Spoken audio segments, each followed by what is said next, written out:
Why don't you just send him our way? That way we can just take him off your hands and make sure. Nobody's coming outside. Well, hear me out, okay? How many times I gotta keep telling you this? Till I get my shit done, nobody's coming out. I'm trying to give you the information that I have. I'm just the guy that's passing along the information. You know what I mean? Well, they should have had someone else do the job because he fucking sucked. Welcome back, viewers, watchers, listeners. Today we are on the road with the Blue Grit Podcast. I am your host, Tyler Owen. I've got a special guest that I'm actually at in a competition on Texas State's University campus. It's the hostage negotiation competition, and I've got a representative of them. He's going to introduce himself and kind of give a background of himself, and then this competition and kind of how we got this thing started. So, man, I appreciate you stopping your day, and you seem there's plenty of teams and plenty of stuff going on right here in San Marcos and on campus, and I appreciate you stopping by with us and speaking with us.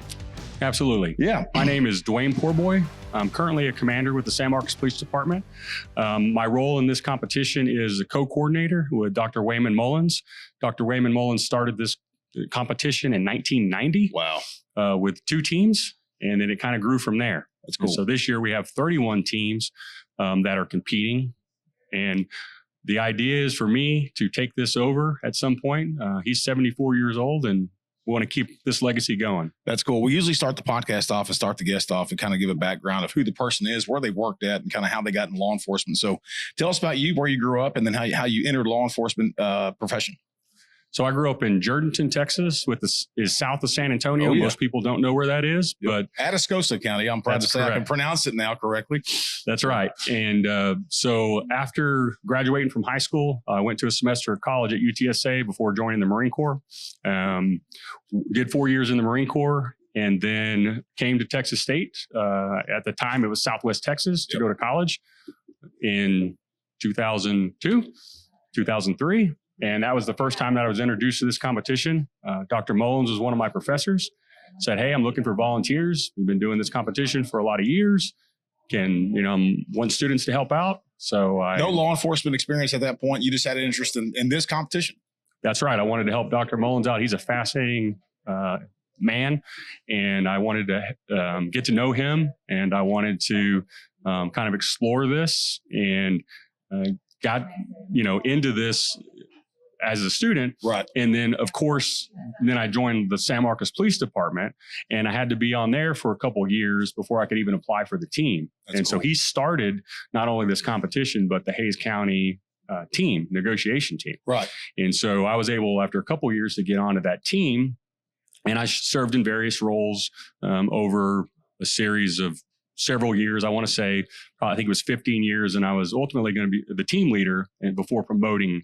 And then I left the team once I promoted. Man, that's cool that you get to work and see and work alongside somebody that really mentored you in your profession, and you being involved and so hyper focused on this type of environment. Let's face it. Look, law enforcement has got so many different facets and so many different divisions: canine, tactical, and then this is a more of a specific type division within law enforcement. And sadly, you being from Jourdanton, you're well aware of this. Departments like Jourdanton have to rely on relationships with counties and states in order to have a hostage negotiation team. So it's pretty cool for you to work with your mentor, someone who introduced you to the profession. What is his background? Was he a law enforcement officer prior to coming? So Dr. Mullins has a PhD in, I want to say, industrial organizational psychology. Okay. He was a reserve officer for the San Marcos Police Department way back in the day. Okay. And then he was a reserve officer for the Hays County Sheriff's Office because he was still on our team up to a couple of years ago. Right. That's cool. So you transitioned over to San Marcos Police Department after gaining some interest on specifically this competition. Talk about what this competition, looking at on the practicality side of real world scenarios, and how it transitioned from utilizing the competition, where we know that it's not fake, but it's practices into practicality of real life situations. So this is the only place that I'm aware of where crisis negotiators can negotiate a problem all day long. Oftentimes, negotiators, we do everything with the SWAT team, the tactical team, Yep. right?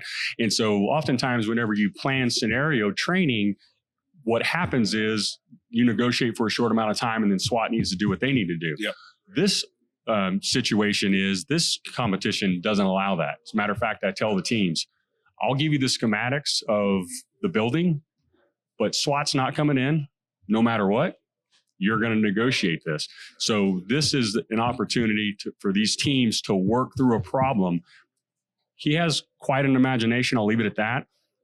If you can solve one of these issues that he does, then you'll be able just fine in the real world. Right. Yeah, for sure. And that's what, for you tactical operators out there that are listening or watching this on YouTube, I have a little bit of experience in tactical stuff. I never really got into the hostage negotiation aspect, but it seems like to me, or at least when I was running and gunning, that tactical teams and hostage negotiation for many years, they didn't really communicate at best. And they didn't communicate, at least in the East Texas region, they didn't communicate at the level at which they do now.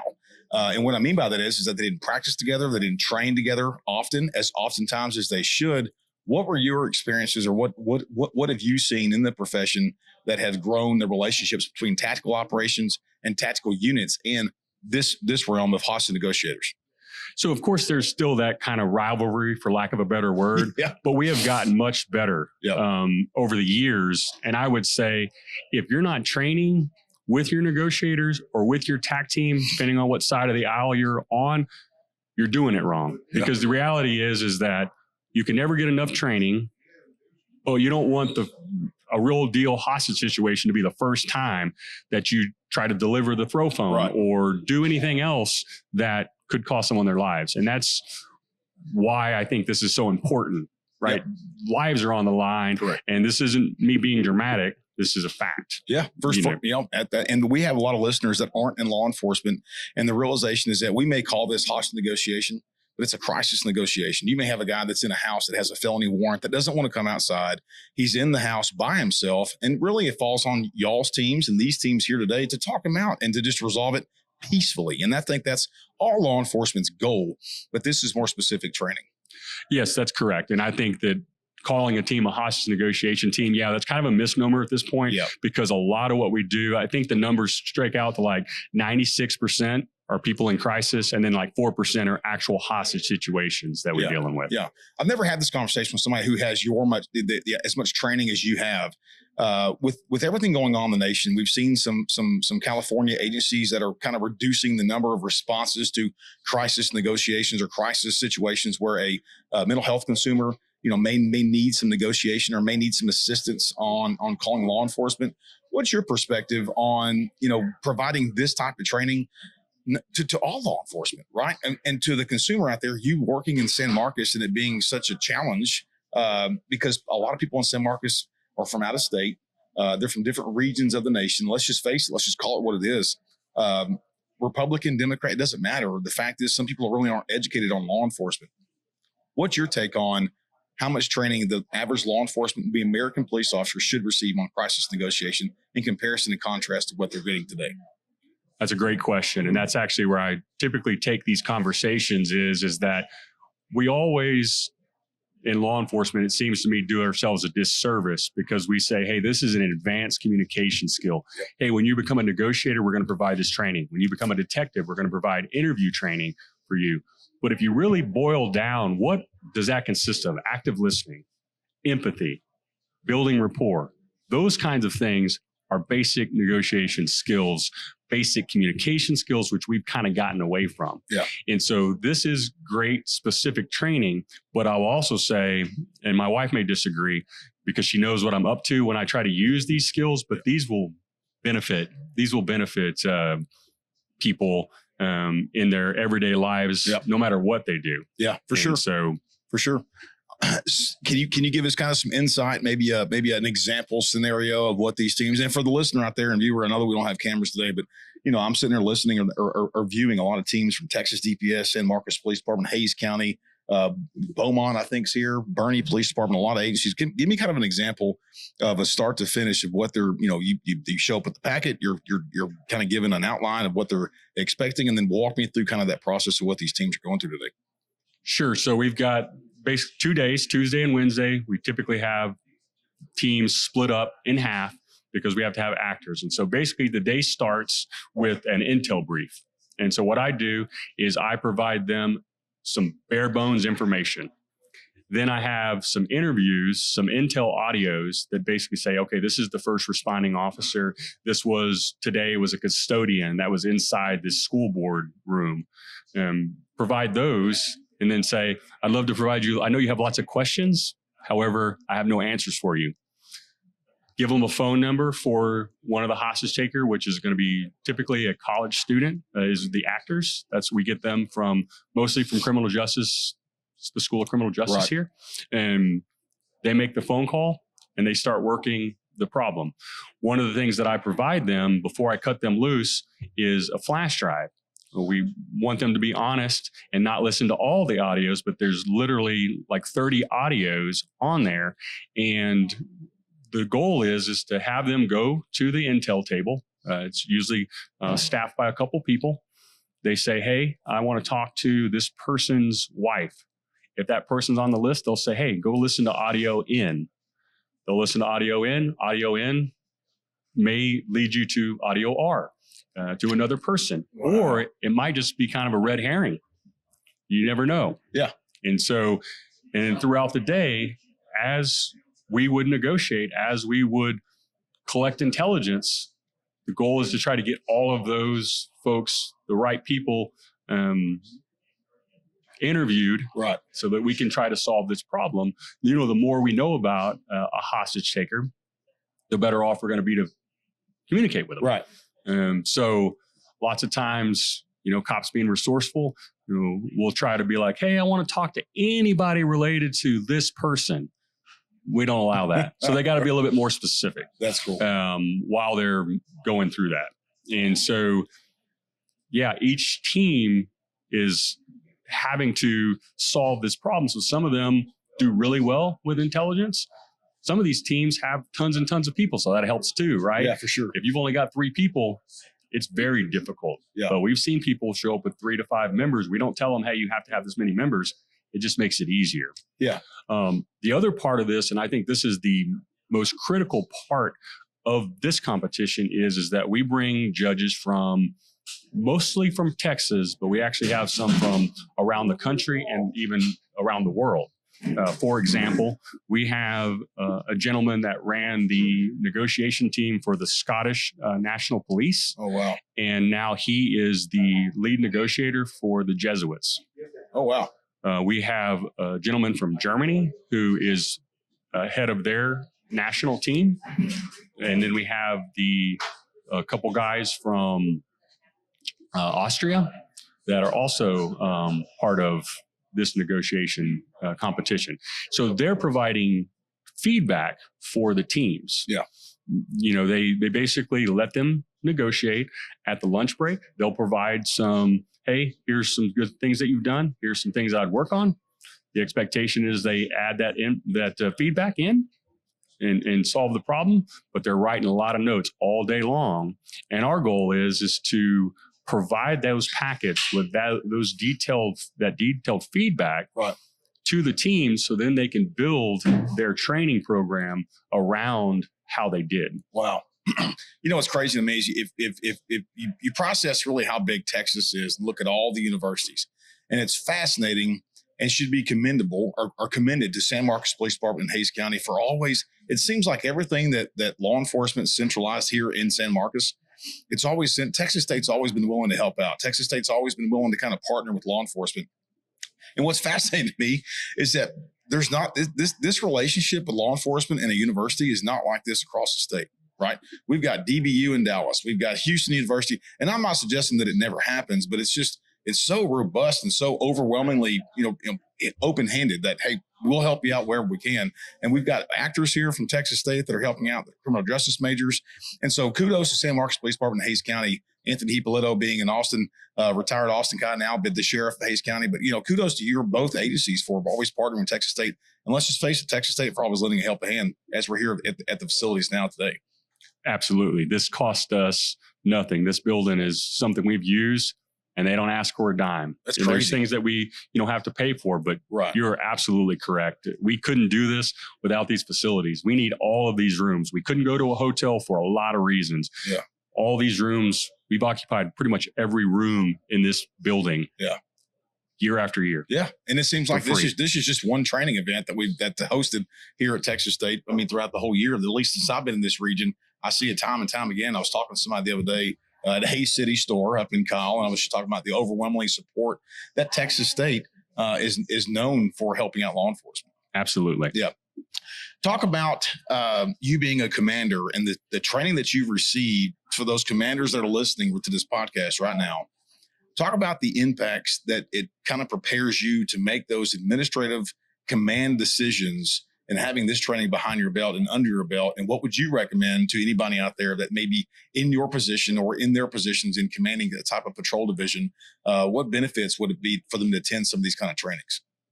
Again, this is going to be basic communication skills. I think that by putting us in boxes and saying, hey, you only get this training if you take this route, we're shortchanging ourselves, because the reality is that no matter what, whether I'm talking to someone on the street or I'm talking to one of the guys and girls that I work with, those listening skills, that empathy, that rapport over time is what benefits that relationship. Yeah. Right. And so a lot of people, I think, believe that like it's gimmicks, right? Like we're just trying to trick these people into coming out. And the reality is that because so many of the folks are in crisis and they're mental health consumers, we may deal with them again. Yeah. And they won't forget. And so I would just say the more training you can get related to those interview negotiation skills, again, we like to put it in boxes. So that's kind of how you would have to go look for that training, is look under crisis negotiation, look under the interview interrogation kind of space. Yeah. In order to be a better communicator. Yeah. Just because, again, no matter where I go in the organization, these skills have benefited me from as a narcotics detective, as a CID detective, as a sergeant, running a unit, to now having, 20 guys and girls that I work with on a day-to-day basis. When we're recording this podcast, unfortunately, this week we've lost two of our brothers. And every time that happens, I'm always kind of resulted back to different events that I've suffered and gone through in my career with loss of my coworkers. San Marcos not being exempt from that, as you guys have lost within the last 5 or 10 years. I spoke with your captain about 3 months ago on the loss of the 2 San Marcos police officers within so many years. What is that type of tragedy this week? You can feel it on the heels of this event today. It kind of puts things in different perspective. Can you talk about that? Sure. It's a hard thing to discuss just because we're a small agency. Yeah. So statistically, you would have never thought that. And so anytime a police officer is killed in the line of duty, it's a tragedy. But to have it happen here twice within a 3-year period, hit my family hard. Yeah. Just because, the young guy that was killed, my family, my son, my wife knew him. Yeah. It's one of those things that obviously chokes me up. But at the same time, I believe that you believe this profession is a noble profession. And I think that, as much as my wife's like, you need to do this and get out of this as soon as possible, I've doubled down and said, no, we're doing this. Yeah. And so my encouragement would be, get all the training, get all the skills as much as possible, because if you exit, then, I respect what everybody wants to do, with their life. But at the same time, I would just say that, our experience being on the front lines and being in these positions helped me kind of help the young people in the future navigate this. And so I don't wish that on anyone, but I will say, because I've gone through that, it is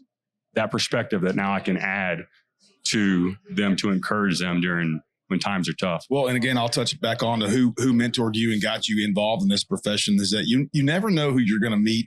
You never know who you're going to mentor, and the small things matter in life. And kudos to the doctor that introduced you to this profession. Yep, Dr. Mullins. You're doing that now with some of these students with the criminal justice. You could do it right now walking past a student at Texas State University. You could do it walking past somebody at a gas station. Speaking of a noble profession, this is the best profession, in my opinion, across the world, because you have so many different aspects in life and impacts on so many different families without even saying a word. Your presence matters, right? Yeah. And kudos to everyone that continues to carry on the fallen legacies of our brothers and continue to put that badge on, strap their boots on, and go to work every day. It's why I took the job within Tmpa to be the communications guy, to continue the fight, speaking up for you guys when you guys can't have a voice. And so it's an honor for me to do it. But, I thank you for stopping by with me today. And I can't imagine, right now being a police officer, especially we've lost 2 officers since the first of the year. And these kind of conferences, and you can feel the tone of seriousness of training such as these today. Absolutely. So, you want to leave anything else? No, that's I appreciate you taking the time and letting me share this, because you actually read my mind in a sense that sometimes people, again, misunderstand what this is all about. And if I just take it back to the basics, this isn't me, just kind of trying to say, oh, this isn't special. There's lots of specialty to it. Yep. But when you boil it right down, it's just about communication. Yeah, well, and to kind of speak on that, when we first started law enforcement, probably started around the same time, SWAT teams, tactical training was only given to tactical units. And I think we as a profession have learned over time is that everybody needs this training. It makes us so much safer as a whole to receive the same training. So we're all on the same page for active shooter responses. We're in the hometown of alert, right? Alert's right down the road. And so it's so important to have those trainings available to everybody, not just specific specialized units. Yes, it's unfortunate that we've got to have that level of training, but the world we live in, that's right. Absolutely. Well, hey, we usually end every podcast with 3 rapid fire questions. Okay. First question is, what is your favorite line from a cop movie or your favorite cop movie? The Wire. The Wire. My favorite. Naturally. That's fitting. What is your favorite police car that you've ever driven? Probably my first one, since it was a Crown Vic, it was a piece of junk. Everything's so fancy now. Those things roared, man. You would hear those Crown Vics coming when you called for help, and you could hear the sound of those Crown Vics and know they were on point. What's your favorite drink of choice when you're hanging out with the family, you and your wife, or hanging out with some buds? What's your favorite drink of choice when you're cutting back and relaxing off the job? Shinerbach. Shinerbach? Yep. That's very Central Texas. It is. Yes, sir. Brother, I appreciate you stopping by, man. Appreciate what you're doing here and appreciate you having us. Absolutely. Thank you. All right. You guys take care. Stay safe. God bless you. And as always, may God bless Texas. We're out.